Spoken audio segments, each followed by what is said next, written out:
Top 8 Essential Sword and Sorcery Cartoons. Sword and sorcery is one such genre that never ceased to amuse the fans. Despite critics badmouthing the content to be majorly mindless action, the audiences have appreciated movies like Conan the Barbarian, Red Sonja, and many others that have offered great entertainment. One of the founding fathers of this genre is the iconic Robert Ervin Howard. This American author penned down several stories and sketched legendary characters like Conan. When his work started being transformed into movies, the audiences latched onto the charm of sword and sorcery films. While we are greatly indebted to Robert E. Howard, many other makers put together some very creative shows and cartoons that explored the genre further. The main theme remained constant, where a mighty warrior would take on the powerful evil forces. Yet these shows each had a distinct quality that impressed the viewers. In this video, we have assembled some of the cartoons that thrived upon the popularity of the sword and sorcery genre. The following shows are a must-watch if you appreciate and admire such content. Before we go into our list, we have a very small request. If you like our content, please support us by subscribing to our channel. This is a small click from you, but it means a lot to us. Thank you.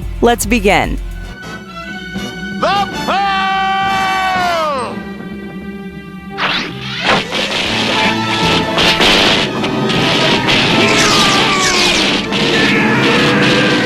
Thundarr the Barbarian, 1980.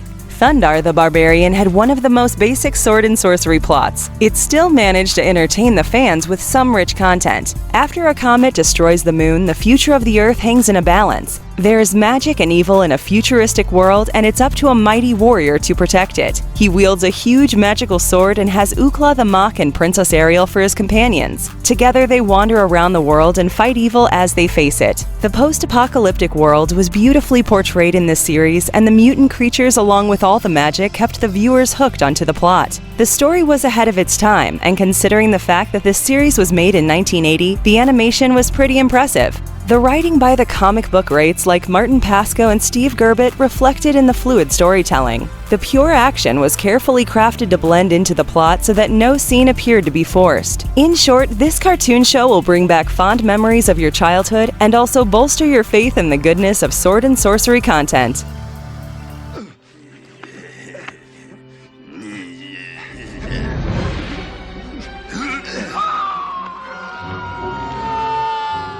Fire and Ice, 1983. As it happens so often in sword and sorcery stories, the protagonist of Fire and Ice is a sole survivor in a village that was crushed by an evil queen. The backdrop is that of the Ice Age ending, and at this time, the evil queen wants to take over the world with her magical powers. To stop her and her son, this survivor takes the fight to her. He is helped by the King of Firekeep as they try to foil her evil plans. Remember the good old days of hand-drawn animation? Fire and Ice is a perfect example of how natural and amazing such animation looked. Besides the remarkable design and animation, the well-written plot adds spice to the entertainment factor for this film. You could say that the story was somewhat cliched, but the portrayal is sure to win your hearts. Ralph Bakshi never fails to impress, and this movie is no exception. The scenes of combat are breathtaking and will not let you grumble over the thin character lines that could have been better explored. You should watch Fire and Ice for the sake of the jaw-dropping animation and action sequences. It's high adventure with the Pirates of Dark Water. The Pirates of Dark Water, 1991. Ren rescues a stranger who tells him about his royal lineage. Now he has to find the 13 treasures of rule, but to make matters worse, a pirate ship is also in pursuit of these treasures. Ren has some companions of his own, and together they must deal with the menace of the evil captain of the pirate ship. He also discovers during his adventures that a carnivorous form of water is about to take over the world, and the treasures can stop the carnage. It is a great tragedy that the primary plot remained unanswered due to the unfortunate cancellation of the show. Until that time, it entertained. It offered deep characters and a dark concept. Initially, the character of Niddler was voiced by Roddy McDowell, who did a phenomenal job. But soon there was a revised version of the character, and this time Frank Welker did the honors. The music that has been used is truly wonderful, and the show promises a lot of fun. It's baffling to see such quality shows get canceled, but you can always enjoy the best bits with a rerun.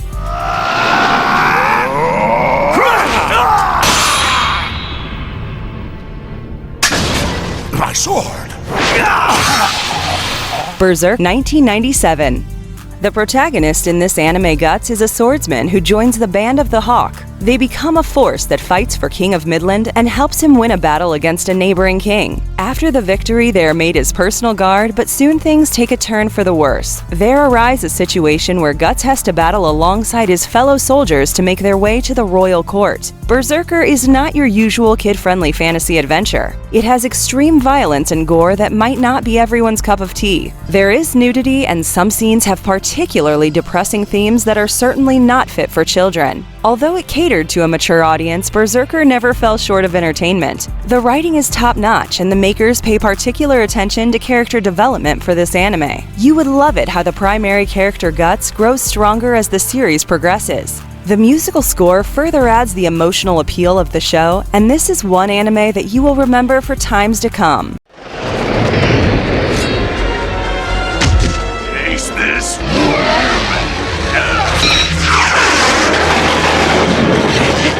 Conan the Adventurer, 1992. This show had a young Conan who sought revenge for his family being turned into stone by the evil wizard. His main enemy, the serpent wizard named Rathamon, seeks to bring the evil serpent god back to life. Conan has to stop their efforts with the help of his companions, and as you would have already guessed, he has to indulge in some vicious fights to cement his win over the evil forces. This enjoyable cartoon show was a rollicking adventure that mesmerized the fans. The character of Conan is back in a kid-friendly avatar, but he hasn't lost his sword-swinging abilities. The brilliant voice acting helps bring life to the characters, and their efforts are helped by some stunning work with the animation. The characters, particularly the Serpent Man Rathamon, are sure to impress you. The continuity from one episode to the next helped retain the interest of the viewers. Although the gore is missing, the action scenes have not been compromised, and the fans are greeted to a fascinating entertainer at hand. Back off, you lifeless pile of rocks! Blackstar, 1981.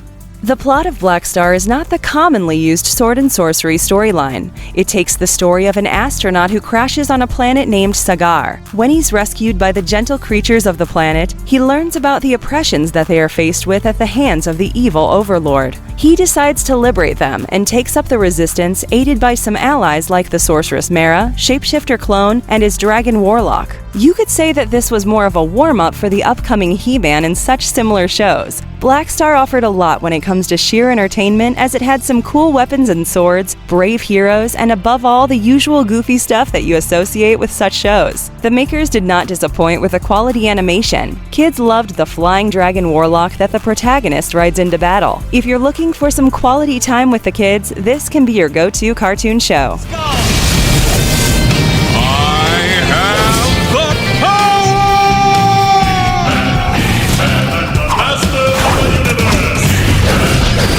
He-Man and the Masters of the Universe, 2002. Reboots are seldom as good as the original, but that cannot be said about He-Man and the Masters of the Universe. The plot revolves around the evil intentions of Skeletor, who plans to conquer the land of Eternia. It is ruled by a good king named Randor, and his son Adam must find a way to use his strength to stop Skeletor. He steps in to help his father as He-Man, and what ensues is an eventful action-filled drama. The best thing about this reboot is that it explores the journey of Prince Adam into becoming He-Man. It also tells you about the roots of the evil Skeletor. The voice actors are amazing and breathe life into the characters.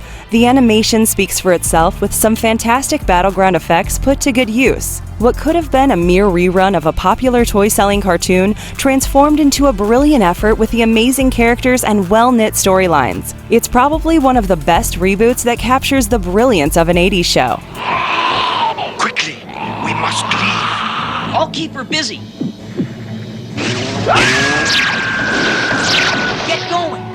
Dungeons & Dragons, 1983. Some kids take a ride on the Dungeons & Dragons at a fair. Suddenly, they realize they've gone into a mystical fantasy world. This realm is ruled by the Dark Lord, whom the kids manage to antagonize. Every time the kids plan their return, the Dark Lord foils their plans. They do have some magical weapons, and with that, they must make their way into the real world. Credit to this wonderful show would be incomplete if the due is not given to the brilliance of Johnny Douglas and Robert J. Walsh, the men responsible for the musical score. You're sure to get chills from the villainous character of the Dark Lord of the realm that the kids find themselves in. The characterizations of the 6 kids leaves a good taste in your mouth, but you simply cannot look through the all-encompassing antagonist in this series. The greatest tragedy of this series was its premature end. If only someone offered closure with a final episode.